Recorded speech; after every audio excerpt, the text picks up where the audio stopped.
Assalamualaikum teman-teman. Kami dari kelompok 7 yang beranggota 4 orang, yaitu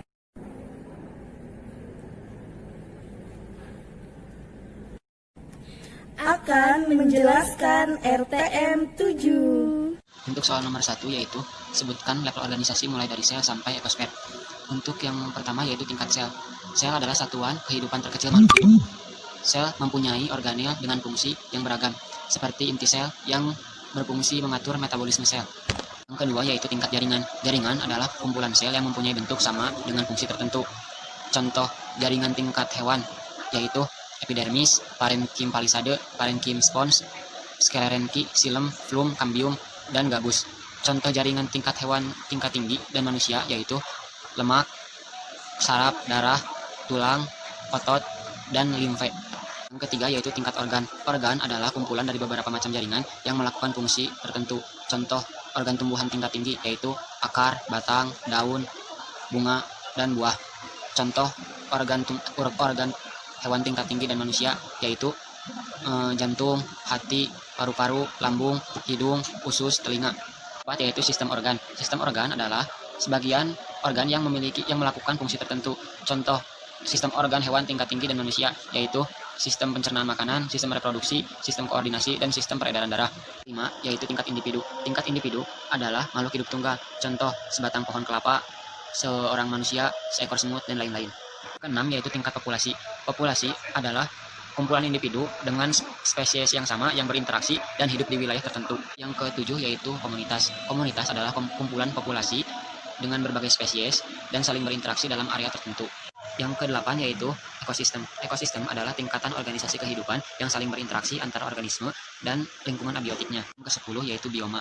Bioma adalah lingkungan terestrial yang umumnya dipengaruhi oleh iklim regional yang diklasifikasikan berdasarkan vegetasi dominan atau organisme dengan beradaptasi di lingkungan tertentu. Dan yang terakhir yaitu biosfer ataupun ekosfer, yaitu sistem ekologis global yang menyatukan seluruh makhluk hidup dan hubungan antar mereka termasuk interaksinya dengan unsur litosfer, hidrosfer, dan atmosfer. Contohnya yaitu planet bumi. Jawabannya adalah ekosistem dan lingkungan itu tidak sama, akan tetapi ekosistem dan lingkungan saling berkaitan karena ekosistem adalah interaksi antara makhluk hidup dengan lingkungannya, sedangkan lingkungan adalah suatu benda yang berada di sekitar makhluk hidup tersebut. Rantai makanan. Rantai makanan merupakan peristiwa makan dan dimakan yang dibentuk rangkaian lurus dan tidak bercabang. Rantai makanan ini terdiri dari produsen dimakan oleh konsumen 1 dimakan oleh konsumen 2 dimakan oleh konsumen 3, dan jika mati maka dimakan oleh dekomposer. Contohnya yaitu padi dimakan oleh tikus, tikus dimakan oleh ular, ular dimakan oleh elang, dan elang mati diuraikan oleh jamur.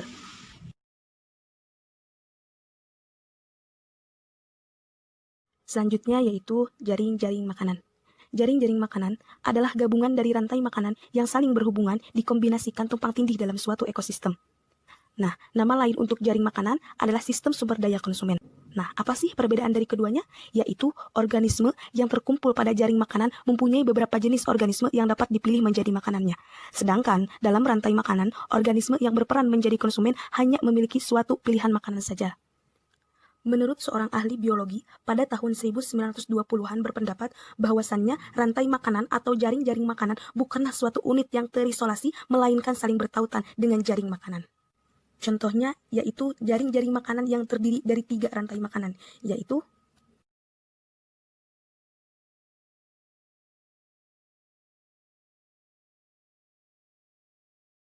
selanjutnya yaitu piramida makanan. Piramida makanan adalah suatu piramida yang menggambarkan perbandingan komposisi jumlah biosisma dan energi dari produsen sampai konsumen puncak dalam suatu ekosistem. Di mana pada suatu piramida makanan yang paling bawah ditempati oleh produsen, yaitu yang memiliki jumlah biomasa yang paling besar di bumi. Di atas produsen ada konsumen primer atau konsumen 1. Di atasnya ada konsumen sekunder, dan yang paling puncak adalah konsumen tersier. Baik, untuk selanjutnya yaitu hemiostasis. Hemiostasis adalah kemampuan tubuh manusia untuk mengatur faktor-faktor tertentu seperti suhu dan konsentrasi zat dalam tumbuhan. Nah, fungsinya yaitu untuk menjaga keseimbangan normal dalam tubuh mengenai suhu, konsentrasi gram, konsentrasi air, dan asupan makanan. Homeostasis pada makhluk hidup. Hemiostasis terjadi pada semua organisme tetapi telah dipelajari lebih dekat pada spesies manusia dan mamalia yang lebih tinggi. Keseimbangan ekosistem adalah suatu kondisi di mana interaksi antara komponen-komponen di dalamnya berlangsung secara harmonis dan seimbang. Selanjutnya, ada keberlanjutan ekosistem. Keberlanjutan dapat didefinisikan sebagai kapasitas penampung dari ekosistem untuk mengasimilasi pemborosan agar tidak sampai berlebihan. Siklus biogeokimia ini terbagi menjadi 5 siklus.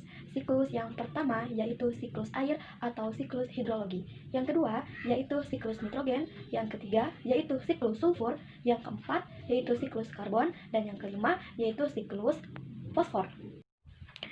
Yang pertama yaitu siklus air atau nama lainnya adalah hidrologi. Nah, siklus air ini terdiri dari 5 tahapan. Yang pertama itu tahap penguapan, yang kedua kondensasi, yang ketiga presipitasi, yang keempat limpasan, dan yang terakhir infiltrasi. Nah, baik, langsung saja. Tahap yang pertama itu tahap penguapan. Di tahap penguapan ini dibagi lagi menjadi 3, yaitu evaporasi. Nah, apa sih evaporasi ini? Evaporasi adalah menguapnya. Nah, yang menguap ini bisa air laut ya, bisa air laut ke atmosfer, bisa juga air yang ada pada tubuh manusia ataupun tubuh hewan yang menguap ke atmosfer. Nah, kalau misalkan yang transpirasi ini adalah menguapnya air yang ada pada tumbuhan. Kemana? Ke atmosfer, sama ke atmosfer. Bedanya kalau yang tadi evaporasi itu terjadinya bisa pada hewan atau bisa pada manusia dan pada air. Kalau misalkan transpirasi pada tumbuhan seperti itu. Nah, yang terakhir itu ada sublimasi. Nah, sublimasi ini adalah menguapnya itu biasanya ada pada daerah kutub utara atau pada es. Jadi kutub utara yang ada esnya itu menguap ke atmosfer.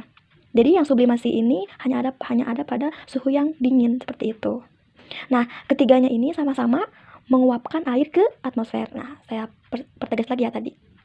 Terus yang kedua yaitu kondensasi. Nah, kondensasi ini yaitu, nah tadi kan setelah menguapnya air ya, baik itu secara evaporasi, transpirasi atau sublimasi dengan adanya bantuan sinar matahari yang memancar ke bumi.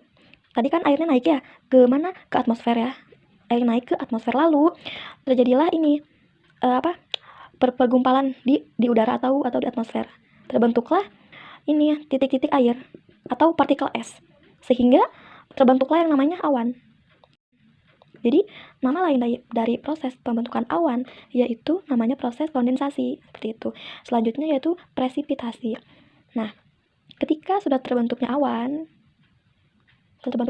lalu si awan ini terbawa oleh udara ya ke sana ke sini dan air yang ada pada awan sendiri sudah penuh, sudah tidak bisa menampung lagi, maka air yang ada pada awan ini atau yang berada di atmosfer dijatuhkan kembali ke tanah. Melalui apa? Yaitu melalui proses hujan atau melalui titik-titik air hujan yang jatuh ke bumi. Jadi nama lain dari presipitasi yaitu turunnya air hujan dari atmosfer ke bumi. Seperti itu. Terus yang keempat itu limpasan. Limpasan ini yaitu tadi kan sudah dijelaskan titik-titik air hujan yang turun ke bumi. Cuman bedanya kalau limpasan itu dari dataran tinggi dulu. Jatuhnya itu jadi dari dataran tinggi turun ke dataran rendah. Nah, itu namanya limpasan. Cuman itu aja kalau limpasan. Jadi kalau limpasan itu datangnya dari mana? Dari dataran tinggi ke dataran rendah. Jadi airnya mengalir seperti itu. Terus kalau yang infiltrasi ini tadi titik-titik air hujan dari atmosfer turun ke bumi, lalu si titik-titik air hujan ini langsung menyerap kemana? Menyerap ke tanah. Langsung diserap oleh tanah, baik itu oleh bebatuannya ataupun unsur hara yang ada di dalam tanah. Dan proses ini terjadi secara terus-menerus atau berulang. Seperti itu. Yang kedua yaitu siklus nitrogen. Nah, nitrogen yang ada di atmosfer ini, yang ada di alam, ini akan diikat oleh apa? Oleh bakteri fiksasi. Nah, bakteri fiksasi ini terdapat pada tanaman polong-polongan, yang mana tanaman polong-polongan ini mempunyai bintil-bintil akar. Nah, tadi bakterinya itu hidup di sini. Jadi di dalam akar ini terdapat bakteri yang namanya bakteri rhizobium.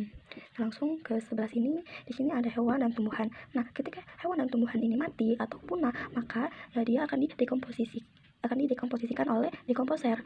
oleh fungi, dan oleh bakteri. Kemudian hasil dari dekomposisi tersebut ini akan menjadi bahan-bahan organik gitu. Lanjut ke amonifikasi. Amonifikasi yaitu proses perubahan atau proses terbentuknya amonia atau amonium. Dari amonia ini menjadi nitrit, namanya proses nitritasi. Di sini berperan dua bakteri. Yang pertama bakteri Nitrosomonas yang dibentuk oleh bakteri Nitrosococcus. Nah, dari nitrit ini ingin menjadi nitrat. Ini namanya proses nitratasi. Ini pun dibantu oleh bakteri, namanya bakteri Nitrobacter. Dari proses pembentukannya amonia menjadi nitrit menjadi nitrat, namanya proses nitrifikasi. Nah, setelah menjadi NO3 atau nitrat ini bisa langsung digunakan oleh tumbuhan, namanya proses asimilasi.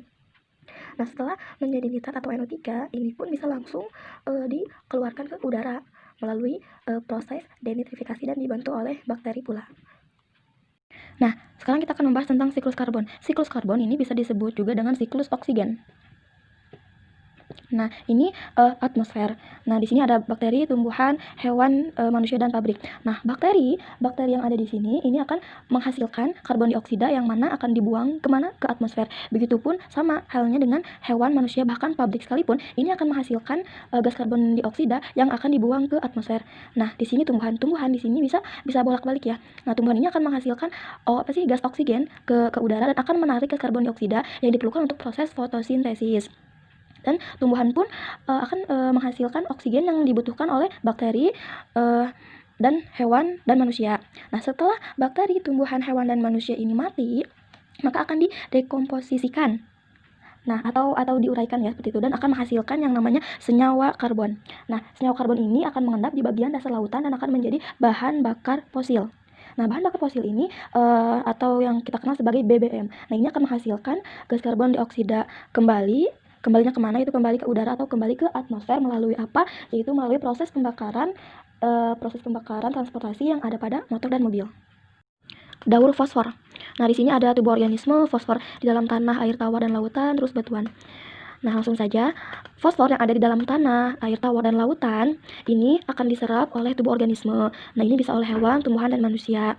Nah, diserapnya itu melalui akar tanaman. Terus di sini terjadi proses asimilasi atau penyimpanan. Nah, setelah tubuh organisme ini mati, maka akan didekomposisikan oleh dekomposer. Lalu akan kembali lagi menjadi fosfor di dalam tanah, air tawar, dan lautan, dan begitu seterusnya. Setelah itu, fosfor yang ada di dalam tanah, air tawar, dan lautan ini akan diendapkan di sungai, lautan, dan danau menjadi batuan. Setelah menjadi batuan, maka akan mengalami pengikisan atau erosi yang disebabkan oleh udara ataupun air hujan, dan akan kembali lagi menjadi fosfor di dalam tanah, air tawar, dan lautan. Nah, terus yang tadi tubuh organisme ini bisa dinamakan dengan fosfor organik. Nah, kalau yang tanah, air tawar, dan lautan terus batuan ini dinamakan dengan fosfor anorganik. Nah, yang terakhir ada siklus sulfur. Siklus sulfur ini biasanya dihasilkan oleh erupsi Gunung Merapi, bisa juga oleh asap yang ada di pabrik, dan juga bisa oleh aktivitas bakteri anaerob yang ada di rawa-rawa. Nah, bakteri ini melakukan aksi yaitu atau kegiatan aerob yang mana akan menghasilkan sumber sulfur dari Gunung Merapi. Nah, ketika Gunung Merapi ini mengalami erupsi, maka dia akan menghasilkan gas berupa SO3, SO4, dan H2S. Nah, bukan hanya terjadi pada Gunung Merapi saja, ini pun terjadi oleh asap pabrik. Terus ketika SO4 ini langsung jatuh akan menjadi sulfat yang mana akan langsung digunakan atau dipakai oleh bakteri. Nah, proses selanjutnya itu sama seperti tadi, atau bisa juga langsung dipakai untuk menjadi bahan bakar sulfur. Nah, di sini ada hewan dan tumbuhan. Nah, ketika hewan dan tumbuhan ini mengalami pembusukan atau mati, atau nama lainnya adalah dekomposisi, ini dibantu oleh dekomposer atau bakteri yang mana akan menghasilkan sulfur. Nah, begitupun seterusnya. Jadi, sulfur ini bisa dihasilkan dari erupsinya gunung berapi, bisa juga dari asap pabrik, bisa juga dari aktivitas bakteri anaerob, dan juga bisa dari pembusukan hewan dan tumbuhan. Cukup sekian yang dapat kami sampaikan. Terima kasih.